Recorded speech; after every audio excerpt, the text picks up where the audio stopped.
네, 지난주까지 바울의 목회 서신서인 디모데 전서와 후서를 모두 마치고 오늘은 또 다른 바울의 목회 서신서인 디도서로 넘어가서 또 강의하도록 하겠습니다. 그래서 다른 서신서들도 늘 그래왔듯이 오늘은 이 첫 시간으로서 이 서론적인 내용과 함께 오늘 디도서의 첫 본문인 1장 1절부터 4절까지의 본문을 보도록 하겠습니다. 이 디도서는 바울 사도가 당시 그레데 섬에서 사역하도록 했던 디도에게 쓴 서신서인데요. 그 그레데 섬은 어디냐면은 그리스의 남부에 있는 그리스의 섬 중에 하나죠. 크레타 섬이라고 하는 그곳입니다. 그곳에서 이제 사역을 했던 디도에게 보낸 서신서인데, 그 그레데 섬이 언제 이렇게 교회가 세워졌는가에 대해서는 이제 오순절 마가의 다락방에서 성령 강림 사건이 있었을 때 예루살렘에 와 있던 여러 이방인들 중에 그레데인들도 포함이 되어 있었다가 그들이 이제 복음을 접하고 믿음을 갖고 이제 자신들의 고향 그레데 섬으로 돌아갔어. 그때 교회를 세웠다고 보는 경우도 있지만, 그것이 아닐지라도 최소한 바울이 이제 이 디도서를 쓰게 되었을 당시가 되겠는데요.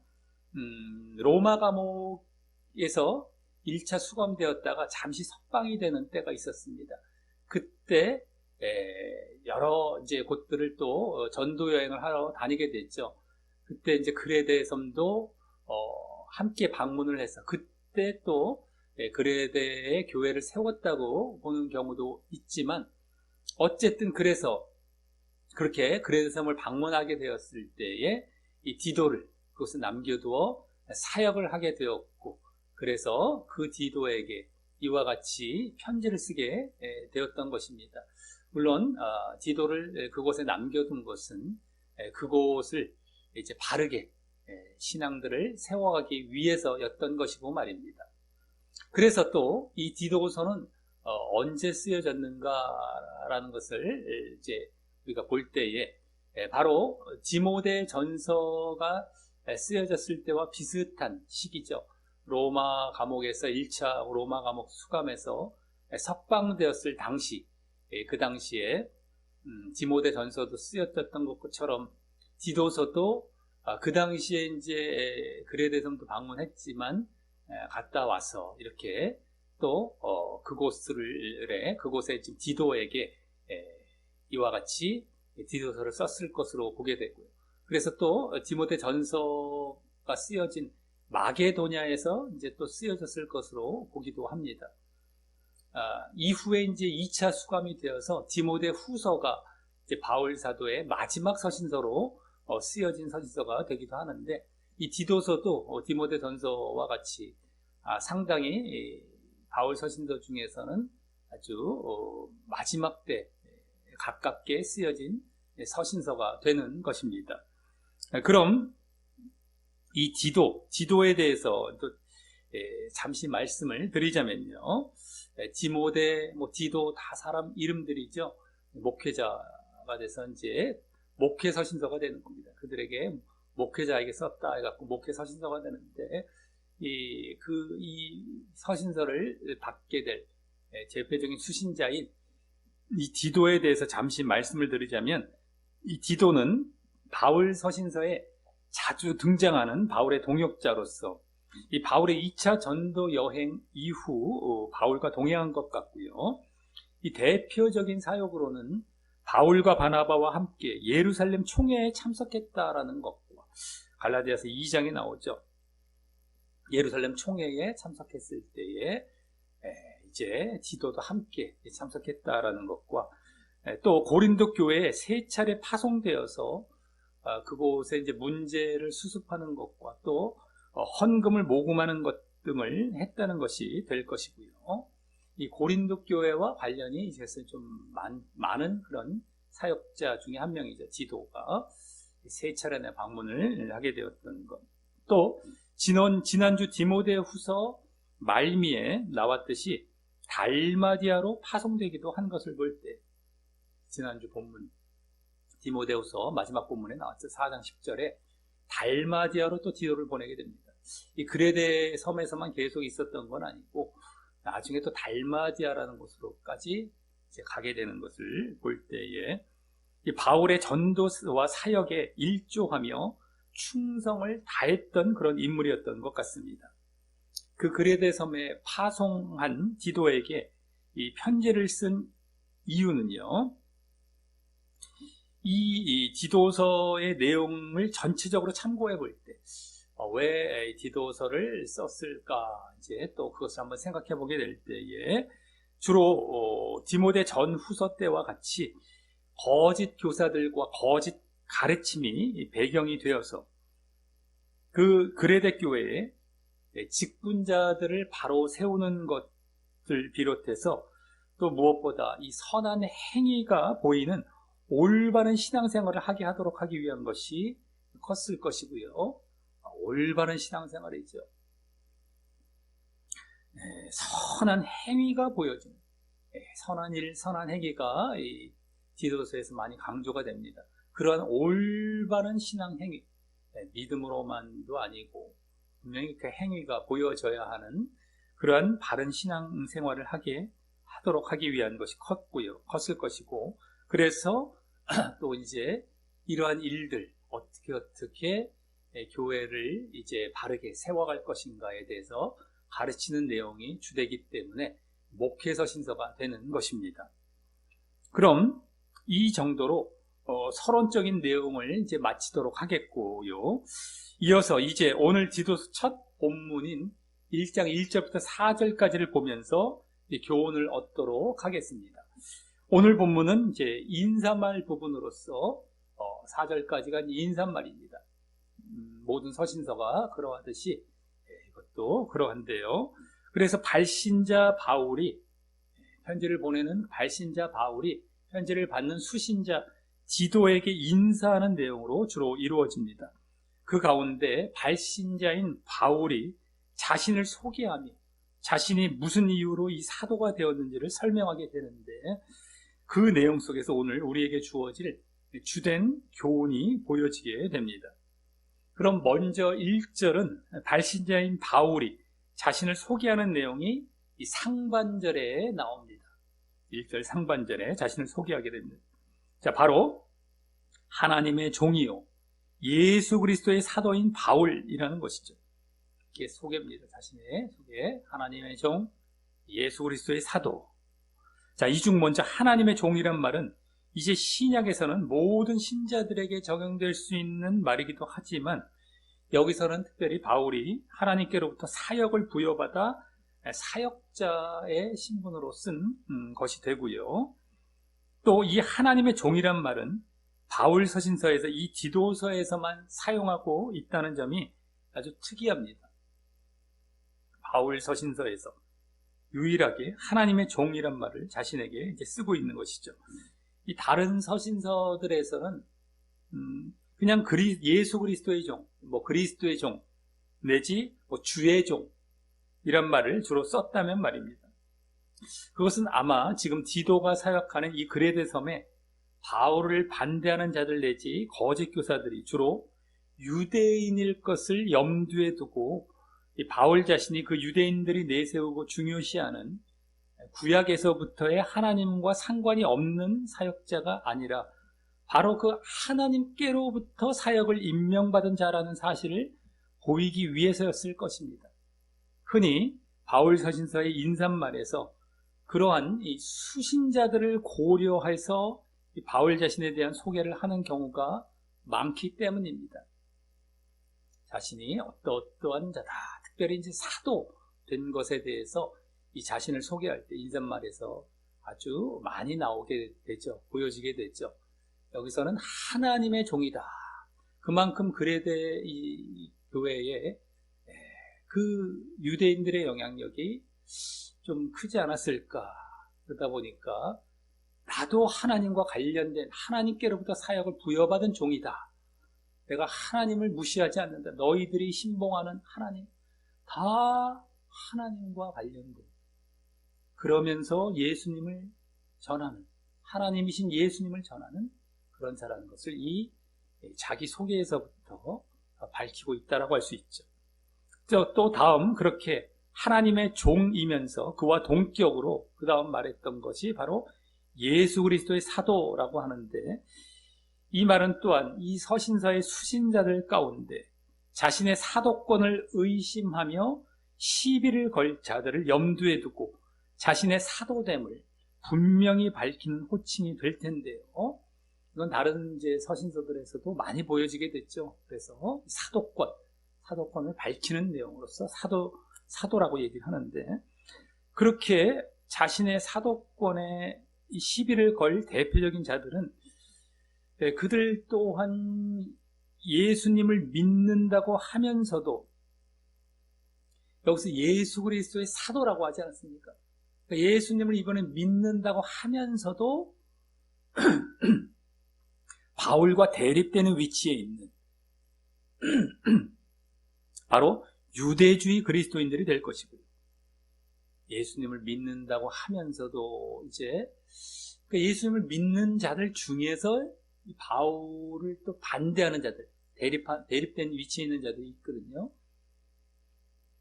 사도권을 이제 거론하면서 너가 무슨 사도냐? 예수 그리스도를 믿는다고 하면서 바울과 대립되는 위치에 있는 자들, 그들은 바로 다른 자들이 아니죠. 그리스도인들이긴 그리스도인인데 어떤 그리스도인들? 유대주의 그리스도인들입니다. 율법주의 그리스도인들이라고 하기도 하고 유대주의 그리스도인들이라고도 하고, 뭐 디모데 전후서 때도 계속 이제 배경이 되었던 자들이죠. 거짓 교사들의 대표격. 또 다른 서신들도 이들이 많은 영향력을 미치고 있었던 그들입니다. 그들이 될 것이고, 그들이 디모데 전후서에서는 거짓 교사의 대표격이었는데 이 디도서에서도 그러할 것 같습니다. 이 디도서에서도 이 거짓 교사들의 대표격인 바로 유대주의 그리스도인들이죠. 교사긴 교사에 뭔가를 가르칩니다. 교회에서. 그러니까 믿는다고 하는 자들이 있죠. 신자, 그리스도인들이긴 한데 잘못된, 거짓된 것, 뭔가 잘못되어 있어요. 유대주의적인 것이 붙어 있는 그러한 가르침이죠. 그러니까 유대주의 그리스도인들이 되는 겁니다. 디모데 전후서 때도 보았듯이. 그러니까 이들이 오히려 더 이제 바울을 늘 반대하는 자들의 대표적인 자들입니다. 사도권도 거론하고, 아까 하나님의 뭐 종 이런 것들도 이제 결국엔 이들이 이제 주로 될 것이다 이거죠. 이들은 다른 자들이 아니죠. 유대인들이었는데 그리스도인이 된 자들이 주로 유대주의 그리스도인들이 된 겁니다. 유대인들이었는데 예수님을 받아서 믿게 된 자들, 그들이 완전히 그리스도인으로 완전히 믿는 자리로 들어간 것이 아니라 약간 어중간하게 예전에 자신들이 믿었던 유대주의, 율법주의적인 것들을 가미해서 믿고 있는 자들이 된 겁니다. 그걸 또 가르치게 되었고, 그러다 보니까 늘 이들이 말썽을 이제 일으키고 거짓 가르침을 가르치는 그런 주된 인물들이었던 것이었죠. 어쨌든 이 디도서에서도 그들이 이제 또 이렇게 등장할 것임을 이제 여기서 암시받을 수 있죠. 자, 그리고 이 예수 그리스도의 사도라는 말은 원어상으로는 뭐뭇을 따라라는 전치사로 수식을 받지만요, 뭐뭇을 따라 예수 그리스도에 타도된 이런 건데, 뭐뭇을 따라. 여기 우리 성경에서는 다음 곧 나의 사도된 것은 이란 말로 번역을 해서 다음 그것을 설명하는 말이 같은 차원입니다. 뭐뭇을 따라, 이 뒤에 뭐 나올 내용을 따라 예수 그리스도의 사도가 되었다. 근데 그것을 우리는 번역을 하기를 곧 나의 사도된 것은 이러면서 따로 그냥 번역을 의역으로 이제 한 것이죠. 그러면서 무엇을 따라서 사도가 됐는지 그걸 설명해 주고 있는 겁니다. 내가 나의 사도된 것은 이라면서. 그래서 어쨌든 그 설명하는 말이, 그 내용이 1절 하반절부터 2절 상반절까지 해서 세 가지가 나오게 되는데, 여기서부터 이제 오늘 주된 교훈이 될 내용들이 보여지게 되는 것입니다. 그럼 거기 자신이 사도된 것에 대한 이유 내지 목적 첫 번째는, 내가 무엇을 따라 사도가 됐다.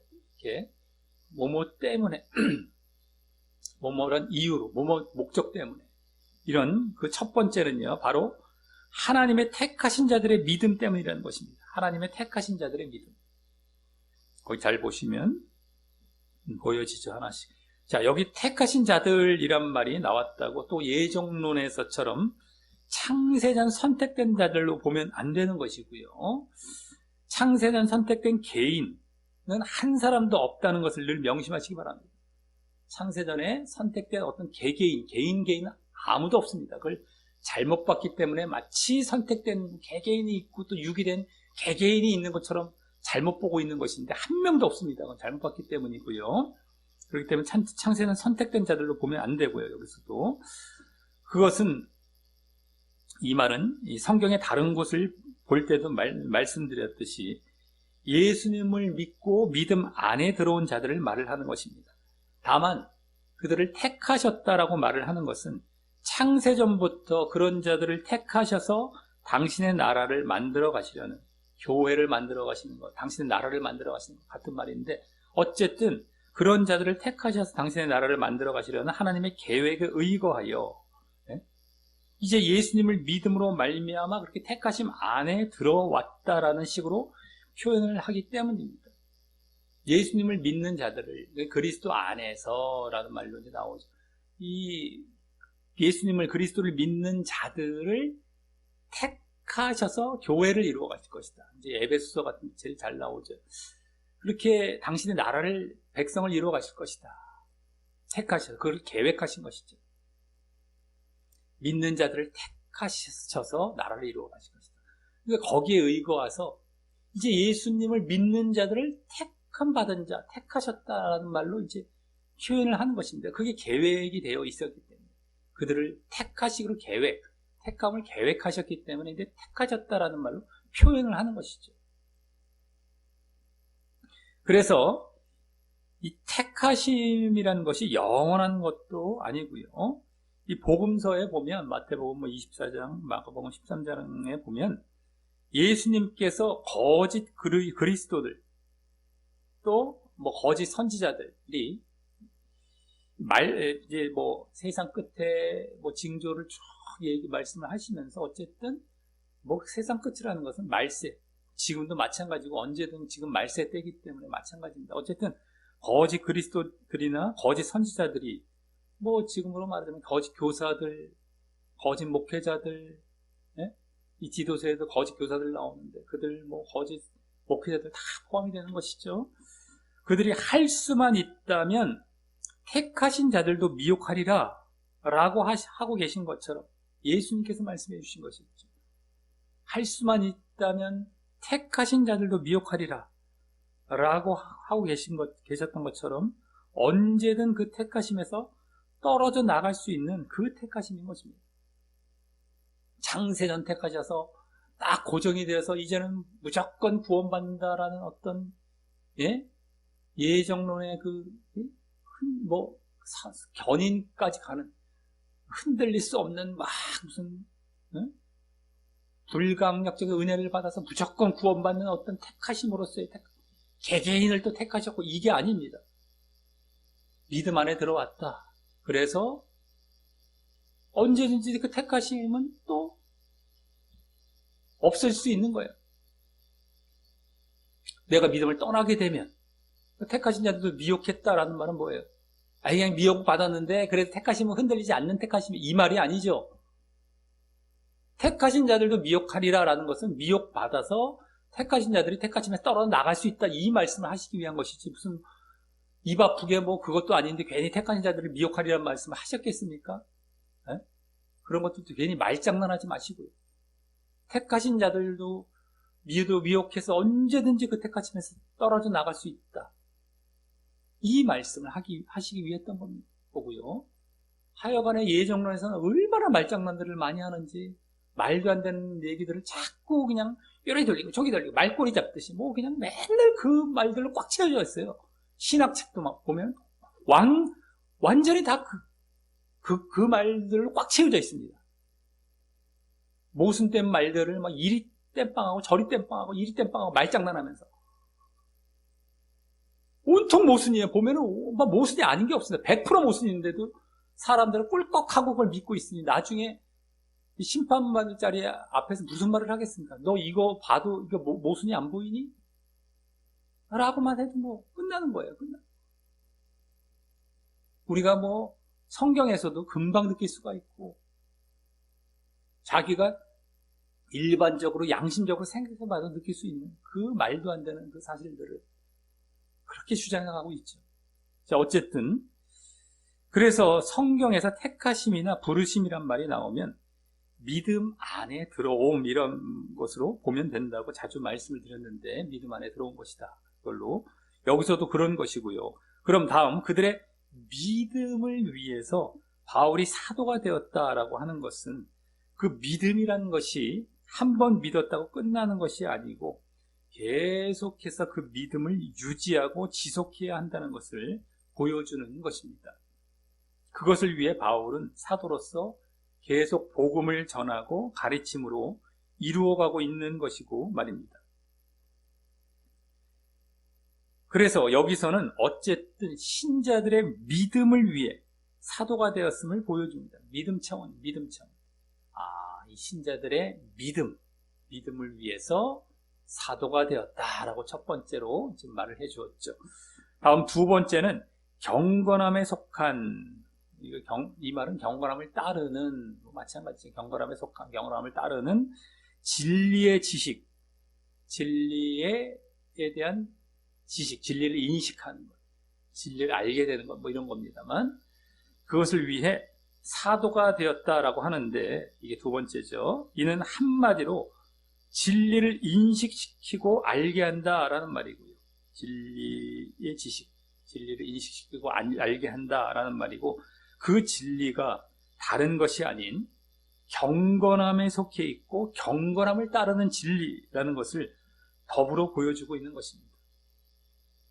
진리를 알게 하기 위해 사도가 됐는데, 그 진리는 다른 진리가 아니라 경건함에 속해 있는 그런 진리다. 경건함을 따르는 진리다. 이겁니다. 그럼 여기 경건이라는 것이 어떤 내용인지는 우리가 이 디모데 전후서를 통해 보았을 때는 의와 영을 쫓는 믿음과 사랑이라는 것을 잘 알았었는데, 아주 대표적으로 디모데 전후서에서 보여지고 있었던 것, 의와 영을 쫓는 믿음과 사랑, 그것을 한마디로 경건이라고 할 수 있었었죠. 그것임을 잘 알았었는데, 여기서는 그 의와 영, 또 믿음, 사랑, 의와 영과 믿음과 사랑 중에서 믿음은 이미 앞에 나왔었고요. 또 그 믿음에는 사랑도 포함되는 것이기 때문에 그 나머지인 의와 영과 관련이 되는 것이라고 할 수 있고요. 의와 영, 의, 영. 그래서 의가 나타내듯이 죄를 짓지 않고 선한 행위를 보이며, 의와 반대가 바로 죄죠. 죄를 짓지 않고, 또 의와 같은 차원은 선입니다. 선한 행위를 보이며, 또 영이 나타내듯이 하나님과 그 하나님의 나라에 집중하고 또 하나님께 그래서 순종하는 모습이 그 경건이 된다라고 할 수 있는 것입니다. 의와 영. 의는 선한 행위, 영은 하나님께 집중하고 순종하는 것, 이런 것이 되죠.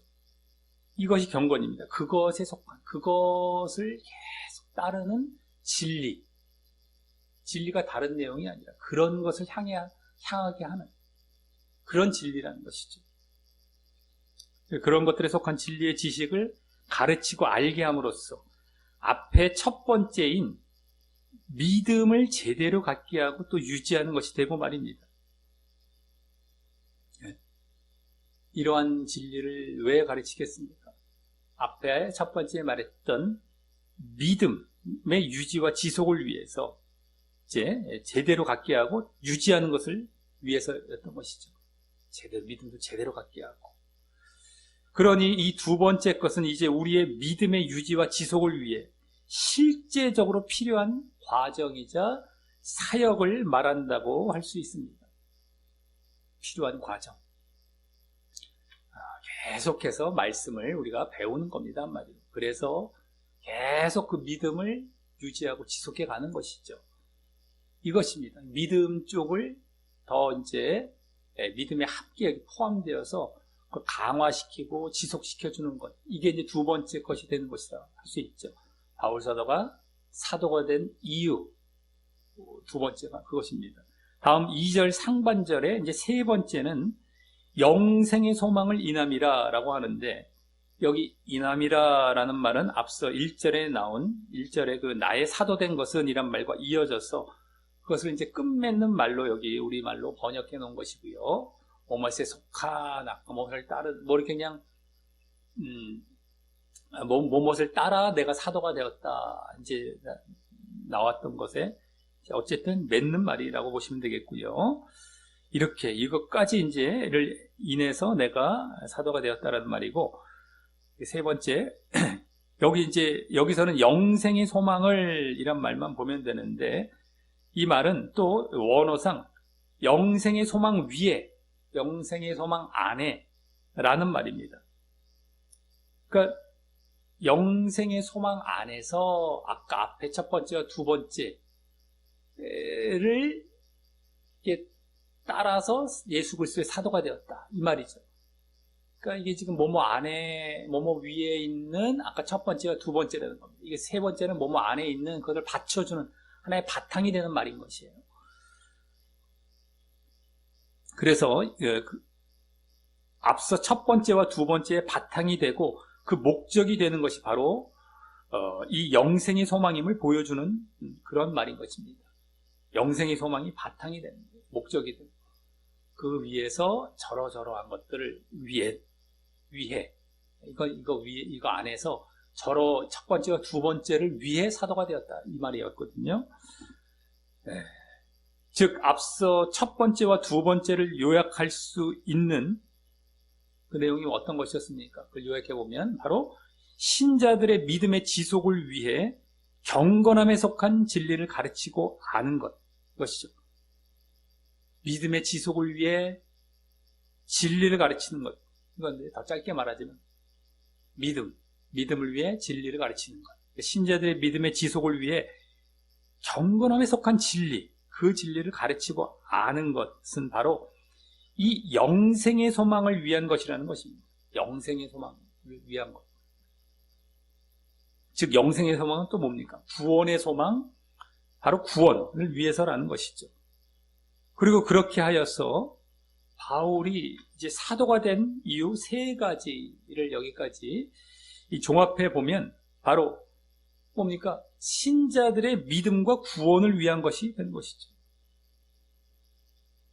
이 영생의 소망, 구원을 위해서 아까 믿음을 위한 가르침을 가르친다. 믿음의 지속을 위한 가르침 이거거든요. 그러니까 믿음과 구원, 신자들의 믿음과 구원을 위한 것이 되고, 그것은 또 한마디로 이 믿음과 구원이라는 것이 나타내는 것은 뭐예요? 바로 복음이죠. 복음. 더 짧게 말하자면 복음이지 않습니까? 복음을 위한 것이 됩니다.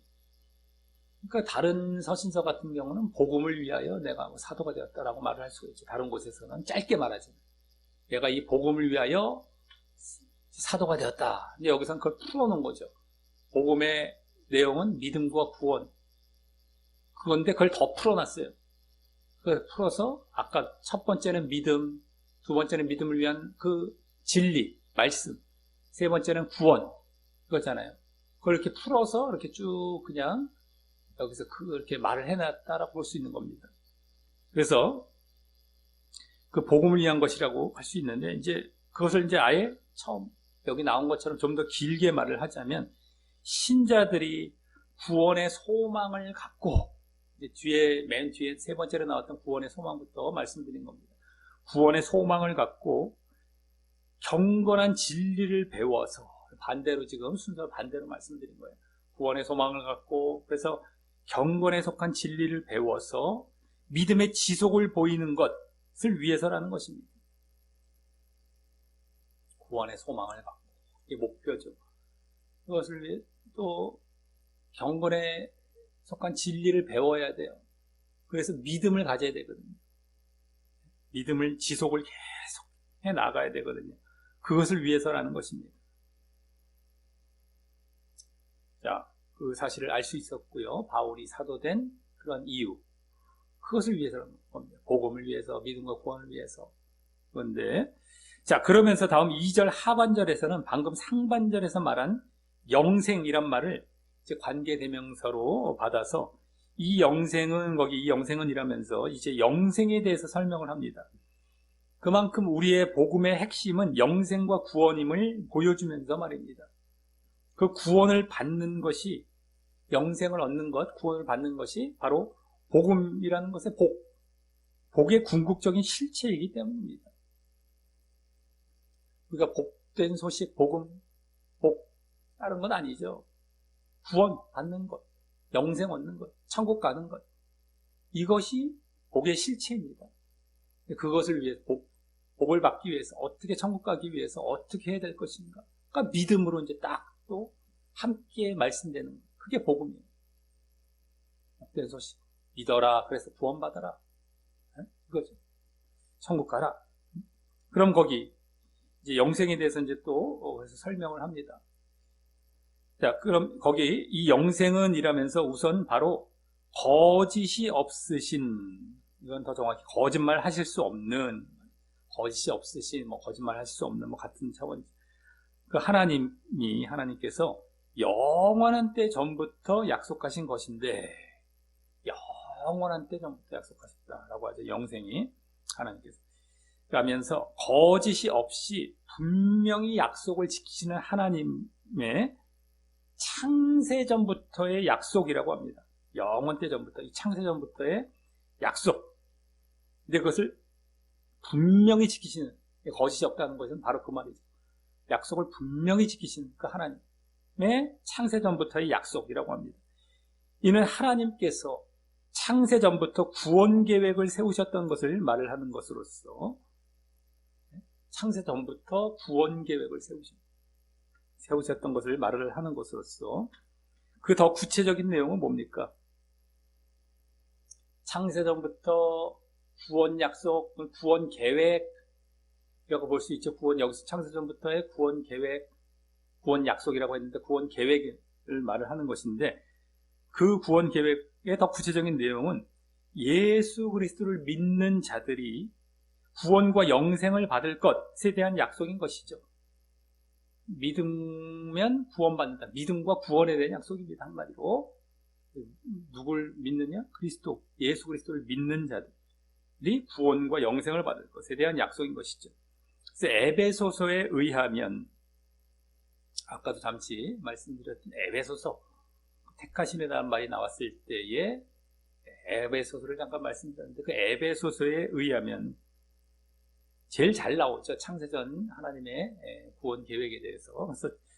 그래서 창세전에 그리스도를 믿을 자를, 그걸 이제 그리스도 안에서라는 말로 나옵니다. 그리스도 안에서, 그리스도 안에서, 그게 다 그리스도를 믿는다는 걸 말을 하죠. 그래서 창세전에 그리스도를 믿을 자들을 택하도록 그들을 택하신다라는 것을 예정하셨다라고 나와요. 예정. 그게 계획하셨다는 말입니다. 예정.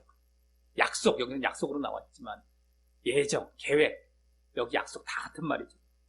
하여서 이 창세전과 택함이란 말을 함께 쓰고 있었는데요. 에베소에는 함께 쓰고 있습니다. 창세전에 택하실 것, 누구를? 예수님을 믿는 자들을 택하실 것을 예정하셨다, 이렇게 나와요.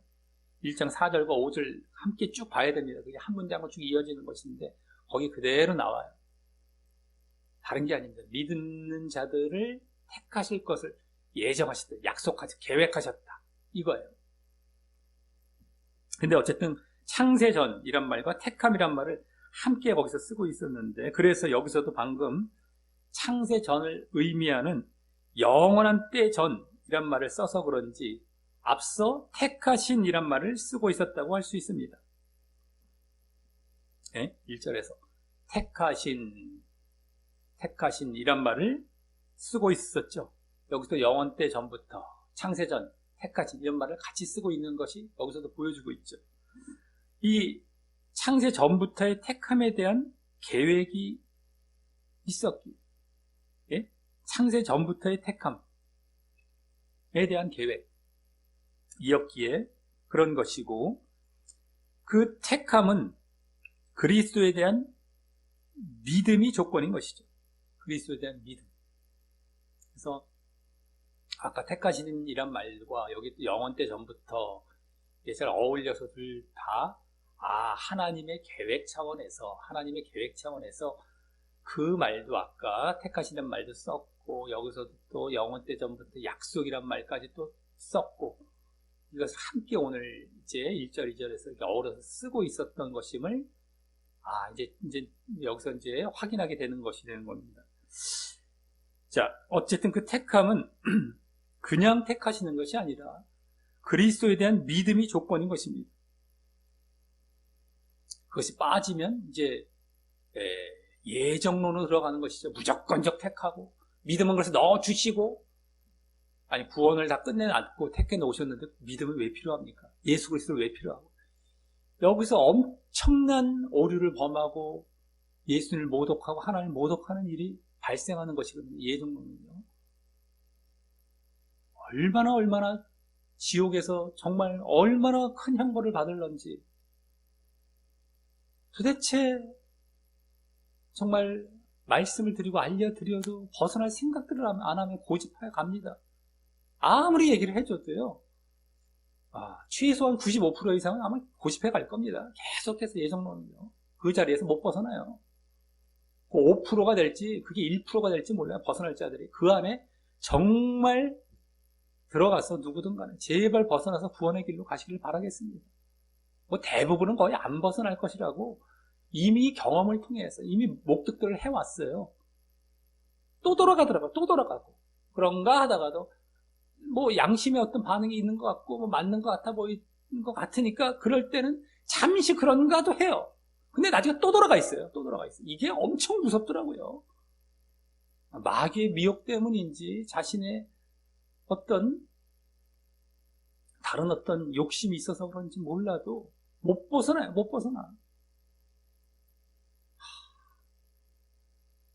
하여간에 알아들으시고 이 벗어나는 퍼센테이지를 1%라도 참 늘리기를 소원하고 있습니다.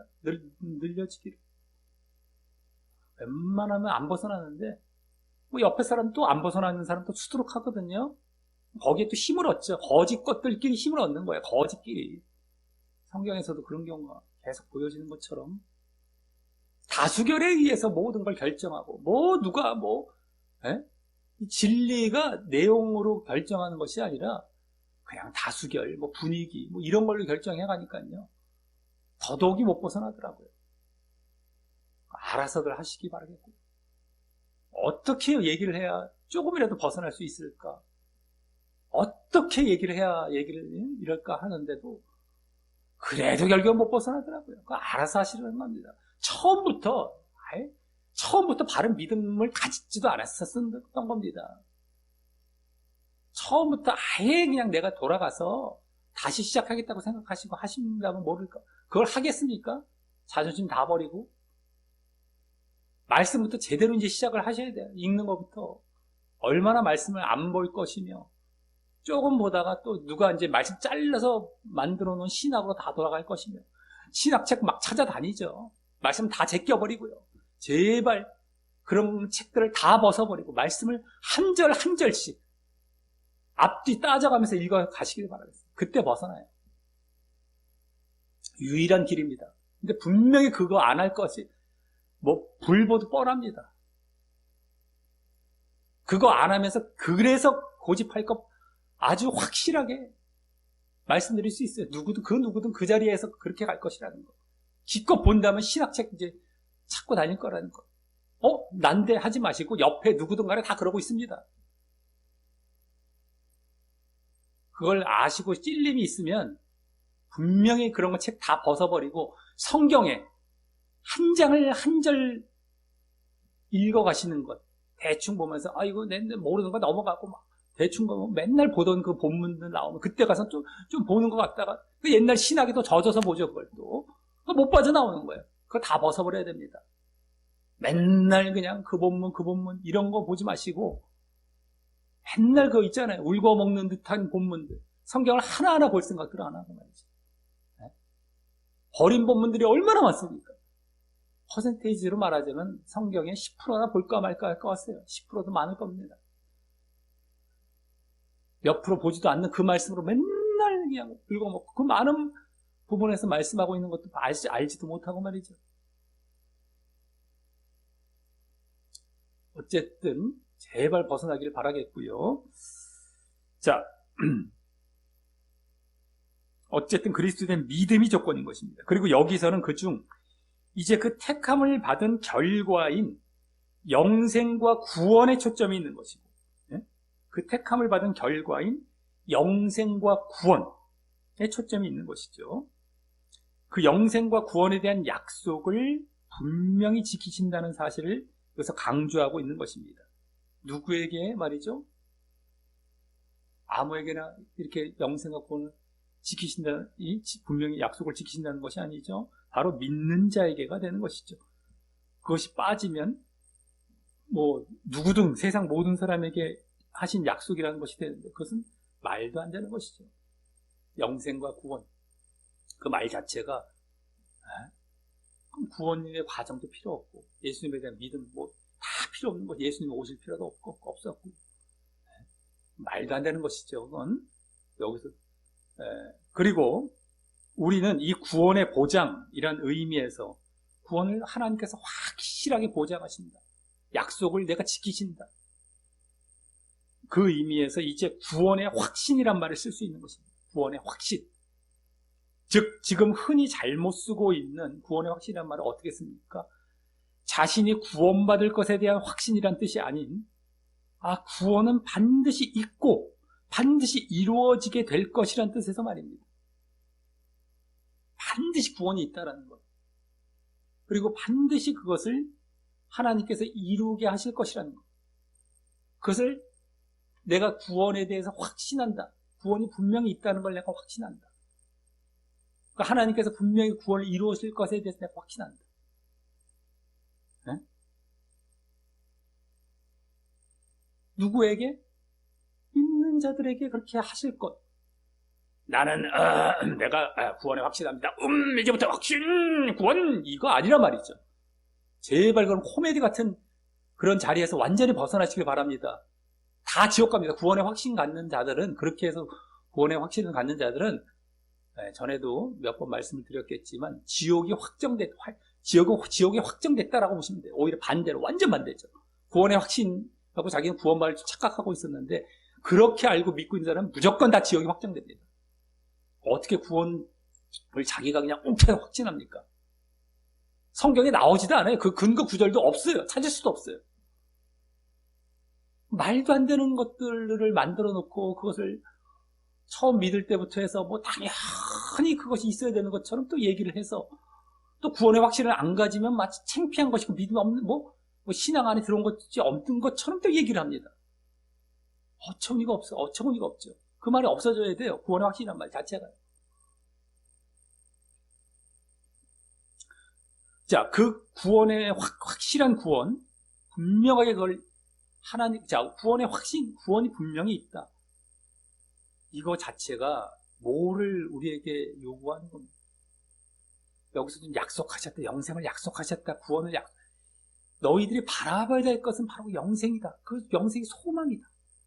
이걸 바라보라는 것이에요. 우리가 영적이 되어라는 것이죠. 제발 이 땅에 마음 두지 말고 구원은 분명히 있으니까, 영생은 분명히 있으니까 그것에 대한 확신을 갖고 그게 분명히 또 이루어질 것이라는 거예요. 내가 그 소망을 가지면 이 땅은 이제 아무것도 아닌 거예요. 이 땅을 바라보지 말라라는 것이거든요. 이 차원이거든요. 구원의 확신이라는 것은, 구원이 분명히 있다라는 것을 있고 분명히 이루어질 것이라는 걸 알라라는 것, 그 확신이라는 것은 바로 그 차원입니다. 영적이 되어라 한 말이에요. 너희들 구원에 대해서 마음을 두고 늘 살아가라. 맨날 이 땅 바라보고 이 땅 거 추구하고 살아가지 말고, 육신적인 이런 모습 보이지 말고 이런 차원으로서의 구원을 확신을 갖고 살아가라는 것이고, 내가 구원 받을 거야 이게 아니라 말이죠. 에? 그리고 그 확실한 구원, 확실하게 보장하시는 그 약속하신 그 구원에 들어가기 위해서 우리에게 필요한 것은 믿음이기 때문에, 믿음. 우리가 날마다 확인하고 확증해야 할 것, 확신이 아니라 또 확인하고 확증입니다. 그것은 바로 믿음에 대한 확증이고 말입니다. 믿음에 대한 확증. 성경에 그 말이 나오잖아요. 믿음을 확증해라. 그것이 없으면 너희는 버리운 자느라. 확증, 믿음을 확증해라. 늘 자신의 믿음을 점검해 나가고.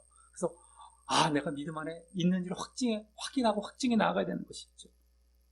그래서 지금 구원의 확신이란 말은 아까 방금 말씀드렸던 그 의미 정도로 쓰고요.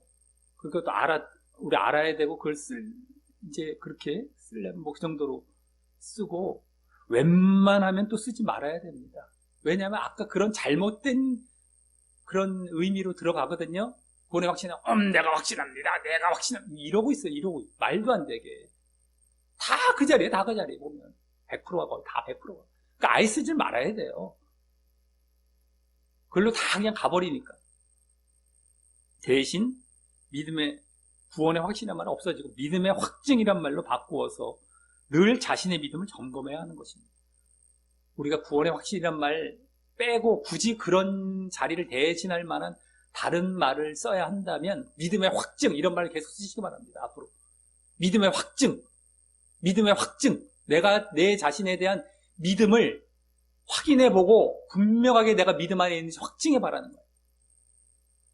그럼 그것도 내가 이제 내가 믿음이 있습니다. 확증.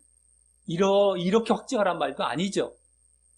성경에 근거해서 내가 과연 영적으로 하나님을 늘 바라보고 늘 그 안에 순종하여서 의를 추구하고 하나님의 행함의 모습이 나타나고 이러고 있는지, 내가 십자가의 길을 잘 걸어가고 있고 이런 걸 통해서 확증해봐라. 너가 정말 그러냐? 확증했다. 내가 이것도 또 이러면 안 되고 말이죠. 그래서 늘 자신의 믿음을 점검해야 되는 거예요. 그래야 구원을 받으니까. 자, 그리고 다음 3절 상반절에서는 그 영생에 대해 계속 이어서 영생에 대해 계속 설명하는 건데요. 자기 때에 자기의 말씀을 전도로 나타내셨으니, 전도라는 말은 이제 다른 말로 원어상 복음 전파라고 보십니다. 복음 전파로 나타내셨다라고 합니다. 그 영생을 자기 때에 자기의 말씀으로 해서 이 영생을 자기 때라는 것은 언제가 되겠습니까? 신약 때가 되겠죠. 예수님이 오신 이후 때 자기의 말씀이라고 한 바로 복음에 해당하는 말씀이 되겠죠. 자기 말씀, 복음에 해당하는 말씀을 복음 전파하여 나타내셨다라고 하며, 이 말씀이라는 건 영생도 들어가지만 그 안에 믿음이 들어간 복음 전체가 되겠죠. 그래서 전도로 나타내신 거예요. 복음 전파를 통해서. 그래서 이제 전도, 즉 복음 전파를 강조하며 그 복음 전파로 그 영생의 약속이 사람들에게 드러났다라고 합니다. 복음 전파가 강조가 되고 있어요. 영생은 하나님의 약속이라는 것. 아까 말을 했던 것이 여기서는 그것을 복음 전파로 드러내셨다. 복음 전파가 강조가 되고. 그 복음, 즉 여기 자기의 말씀이라고 한 것에는 이제 영생뿐만 아니라 그것을 얻기 위한 믿음이 포함됐을 것이고 말입니다. 그리고 앞서 2절에 영원 때 전부터의 약속이 이제 여기 자기 때에 나타내셨다라는 사실로 바뀌며, 그 나타내심을 영원 때부터의 약속, 때가 자기 때가 되셨고 그걸 드러내셨다 했는데, 그 나타내셨다 했는데 나타내심을 드러내심을 복음 전파로 이루셨다는 것을 강조하고 있는 것입니다. 복음 전파로. 복음 전파가 강조가 되고 있어요. 그래서 그러면서 다음 3절 하반절에서는 이 전도는, 이 복음 전파는 우리 구주 하나님의 명대로 내게 맡기신 것이라. 우리 구주 하나님의 명, 하나님의 지시와 명령, 칙령대로 내게 맡기신 것이라 라고 하여서 그 복음 전파가 바로 하나님께서 맡기신 바울 사도 자신에 의한 것임을 또한 강조하며, 하나님께서 나에게 맡기신 바울 사도 자신의 의한 것, 복음 전파는 그걸 또 강조하고 있죠. 그래서 또 결국 바울 사도 자신의 사도된 직분의 이 정통성, 정당성을 또한 강조하고 있는 것입니다. 사도된 직분, 사도권. 그 복음 전파로 드러내셨는데 그 복음 전파는 또 나에게 또 맡겨서 이렇게 드러내셨다. 나 쪽에 강조가 있죠. 사도 바울의. 그래서 사도의 직분을 이제 여기서 사도권을 더 강조하고 있는 것입니다. 또한 지금 앞서 1절부터 자신이 사도임을 밝히며 자신의 사도된 이유에 대해 말하고 있는 것과 이어지게 말입니다. 지금 내가 왜 사도가 되었는지를 말하고 있는 가운데에 세 가지를 말했는데 그 세 번째 영생이란 말을 받아서 여기 또 쭉 펼쳐가고 있었던 것이죠. 복음 전파, 영생을 이제 복음 전파로 드러내죠. 그 복음 전파는 나를 통해서 하나님께서 맡기셨다라고 하면서 내가 또 사도된 것에 대해서 또 드러내고 있는 것입니다. 자, 그래서 여기 그리스도의 명대로라고 하지 않고 하나님의 명대로라며 앞서 1절에 하나님의 종이란 말에 이어서 계속 자신을 반대하는 유대인들을 염두에 두고 말하고 있다고 할 수 있고요. 그래서 또 여기 우리 구주라는 말도 그 하나님께 붙여서 말을 하고 있고요. 우리 구주 하나님이래요. 흔한 표현이 아닌데 하나님께 우리 구주라는 말을. 우리 구주 하나님. 또 그러므로 지금 하나님의 구원 계획을 말하고 있는 것과 이어져서 지금 하나님께서 약속하셨다. 영생, 구원 계획이죠. 영생 약속이건 구원 계획, 다른 말로 그겁니다. 그렇죠? 근데 그 구원 계획을 지금 말하는 것고 있는 것과 이어져서 하나님께서 그와 같이 구주, 우리 구주, 구원자가 되심도 보여주고 있는 것이죠. 구원 계획 바로 하나님께서 세우시고 하나님께서 구원하신다. 그러니까 우리 구주 하나님께서 나에게 맡기셔서 이렇게 복음을 전하시고 영생을 또 알게 하시고. 네? 그래서 이제 그 구원 계획을 이루어가고 계신다. 이런 차원인데 어쨌든 하나님, 구주 이런 것을 앞에 붙인 것은 구원 계획과 또 관련해서도 이렇게 말을 하고 있는 것입니다. 유대인들을 또 염두에 두고도 있고요. 자, 다음 4절은 지금껏 1절부터 3절까지와는 달리 이제 새롭게 문장이 시작이 되어서요.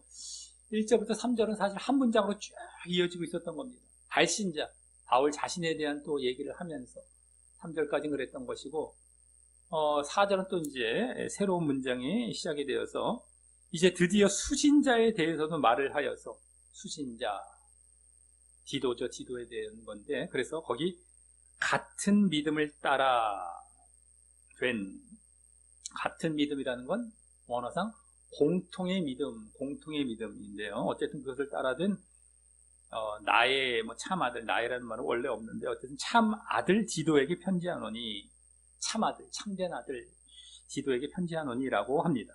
수신자 디도를 말을 하면서 그렇죠? 디도에 대한 호칭이 다른 곳에서는 형제나 동역자라는 말로 쓴 경우도 있어서 여기 참 아들이란 말은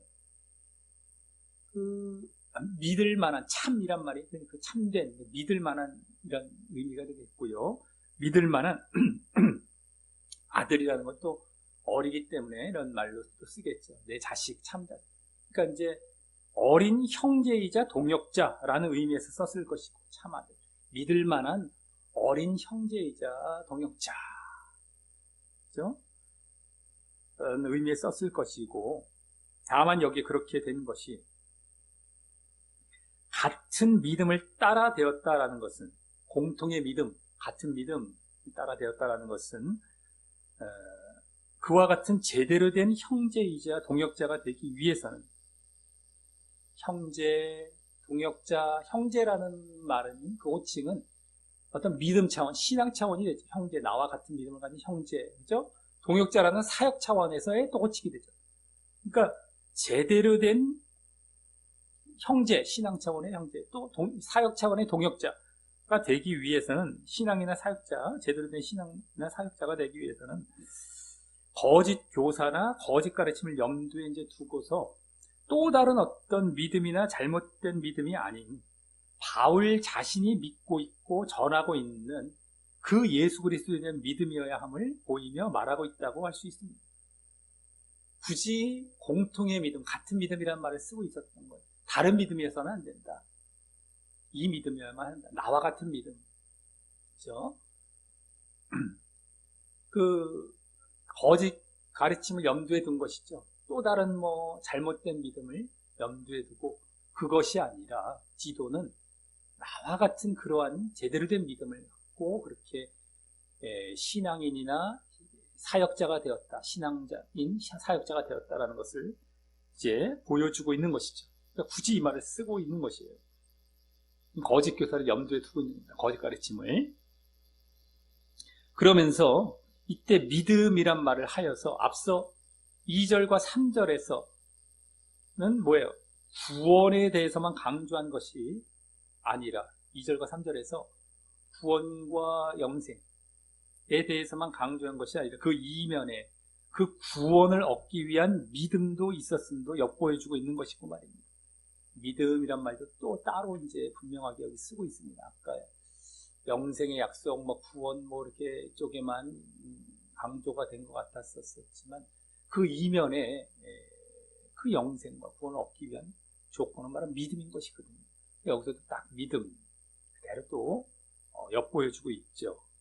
다음 그 수신자 디도에게 다른 바울 서신들과 마찬가지 내용으로 이제 기원하는 말을 하기를 하나님 아버지와 원래 주라는 말이 생각에는 주 그리스도 예수 우리 구주로조차 우리 구주로부터 이렇게 보시면 디도로조차 같은 말이죠. 도로조차로부터 은혜와 평강이 내게 있을지어다 라고 이제 기원을 하는데요.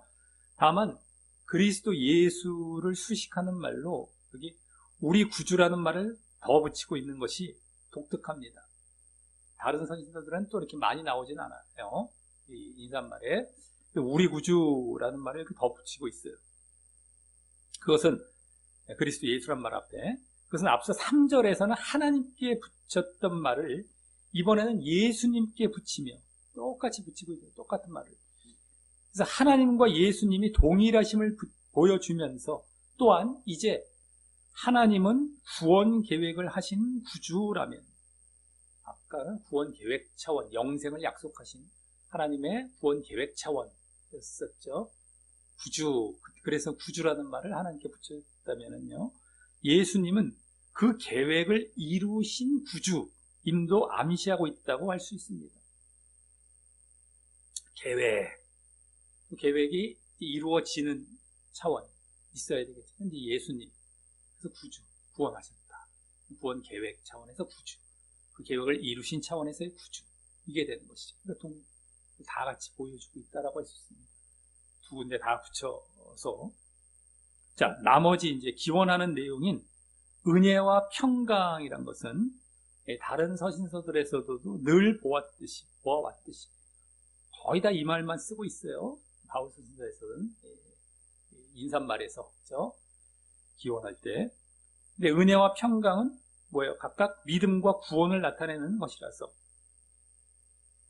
은혜는 믿음, 구원 다 포함이 되지만 평강, 평안 이게 좀 더 구원 쪽에 가깝기 때문에 은혜는 또 믿음 쪽이 되는 것이고 어쨌든 그래서 믿음과 구원을 나타내는 것이라서 바울 사도의 관심이 하나님과 예수님처럼 늘 믿음과 구원에 있음을 믿음과 구원 이 믿음과 구원 이건 하나의 복음이라고도 할 수 있죠. 합쳐서 복음에 있기도 하고 믿음과 구원에 있음을 여기 인사말에서도 다시 또 보게 되는 것이고요. 다만 원어상 은혜와 평강이란 말 사이에 디모데 전서나 후서 때와 같이 은혜란 말, 지금 평강이란 말 사이에 디모데 전서나 후서 때도 그랬었는데 바로 긍휼이란 말을 더하고 있는데요. 여기서는 이상하게 번역이 안 되어 있습니다. 근데 디모데 전서 또 후서는 다 다른 서신서들과 좀 다르게 긍휼이란 말이 그 가운데 딱 들어가 있었던 것이죠. 거기 번역이 되어서 나옵니다. 여기서도 원래 원어상은 있는데 번역이 안 되어 있어요. 근데 그것은 지금 이게 개인에게 보내는 목회 서신서다 보니까 그 개인들에게 있을 여러 어려움과 고난의 환경을 전제하고, 지금 뭐 거짓 교사들 뭐 이렇게 여러 가지 또 어려움들 이런 것 때문에 그걸 전제하고 하나님께서 긍휼과 자비와 위로를 베푸셔서 더욱 그 믿음과 구원을 바라보길 소원해서였을 것입니다. 그때도 말씀드렸던 것처럼 디모데 전후서 때도 더 긍휼을 받아서 하나님으로부터, 그래서 믿음과 구원 계속 집중해 가게, 긍휼도 이제 믿음과 구원, 이 은혜와 평강이란 말 사이에 이렇게 집어넣어서 그것을 더 보여주기 위한 것이었을 것이다라고 하는 겁니다. 자, 이로써 오늘 디도서 첫 시간으로 서론적인 내용과 함께 1장 1절부터 4절까지의 첫 본문을 보았습니다. 이 서론에서는, 이 디도서는 이 바울 사도가 그레데 섬에서 사역하고 있던 디도에게 보낸 서신서로서 그 목적은, 그걸 보낸 목적은 주로 디모데 전후서 때와 같이 거짓 교사들의 거짓 가르침이 배경이 되어서 이 그레데 교인들이 선한 행위가 보이는 올바른 신앙생활을 하게 하도록 하기 위한 것이 컸을 것임을 알았습니다. 다음 오늘 1절부터 4절 본문에서는, 오늘 본문은 인사말로서 발신자와 수신자에 대한 내용으로 주로 이루어지는 가운데, 먼저 발신자인 바울 자신을 소개하면서 그 핵심 내용으로, 이제 핵심 내용으로 말한 자신이 사도된 것에 대한 이유 내지 목적을 세 가지로 말한 것을 이제 종합을 해보면 바로 한마디로 복음을 위한 것이 되고요. 또 좀 더 길게는 신자들의 믿음과 구원을 위한 것이었고, 또 좀 더 자세히는 신자들이 구원의 소망을 갖고 의와 영이라는 경건에 속한 진리를 배워, 경건은 의와 영으로 이제 볼 수 있다고 했죠. 그때 의와 영에 속한 의와 영이라는 경건에 속한 진리를 배워서 믿음의 지속을 보이는 것, 구원의 소망을, 믿음의 지속을 보이는 건데, 그 믿음의 지속을 위해서 그렇게 경건에 속한 경건에 속한 진리를 배워야 되겠죠. 그것을 배워서 믿음의 지속을 보이는 것을 위해서라는 것임을 알았습니다. 그래서 이 자신이 사도된 것에 대한 이유, 복음을 위해서, 믿음과 구원을 위해서, 뭐 이런 것이 되는데 자세히는 그렇게 된 것이죠.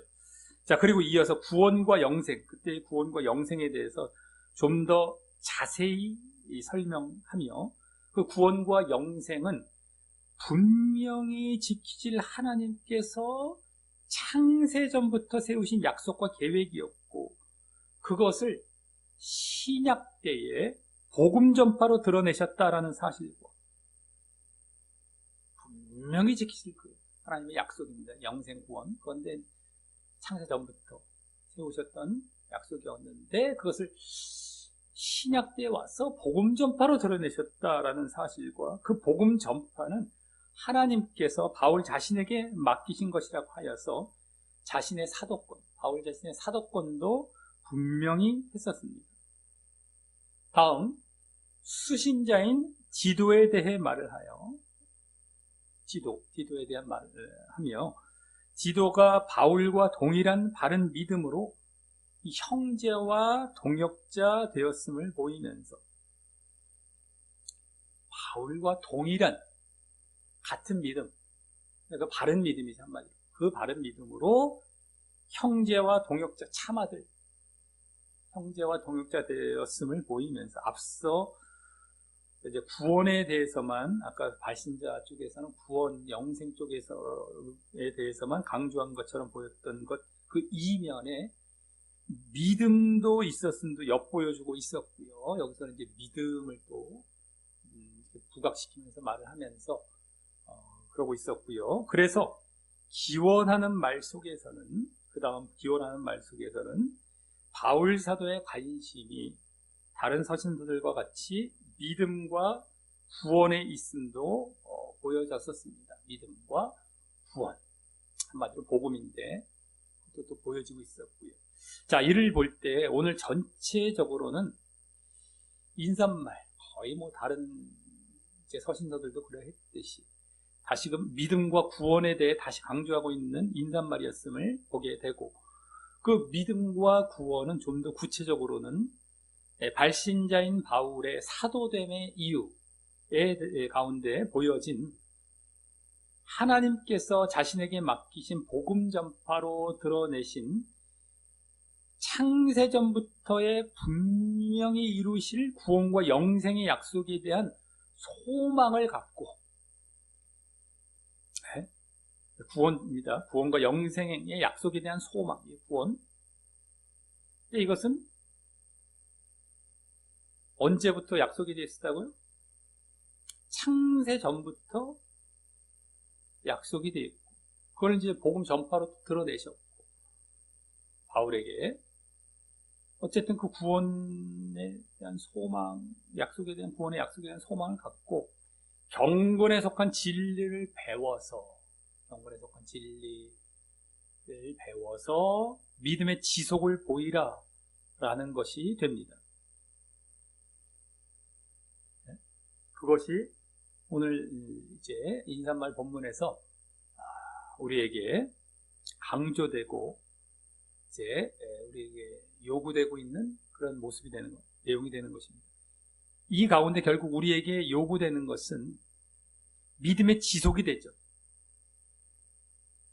믿음의 지속. 이 구원의 소망을 갖고 경건에 속한 진리의 지식을 배워서 믿음의 지속을 보이라. 여기서 가장 우리에게 핵심적으로 요구되는 것, 핵심인 것은 뭡니까? 믿음의 지속이죠. 믿음의 지속이 되는데, 보통 다른 서신서들은 그 뒷부분들에서 많이 믿음의 지속 차원이 보여지는데, 이 디도서는 앞에서부터 그것이 요구되고 있는 것이고요. 이 지속이라는 것이.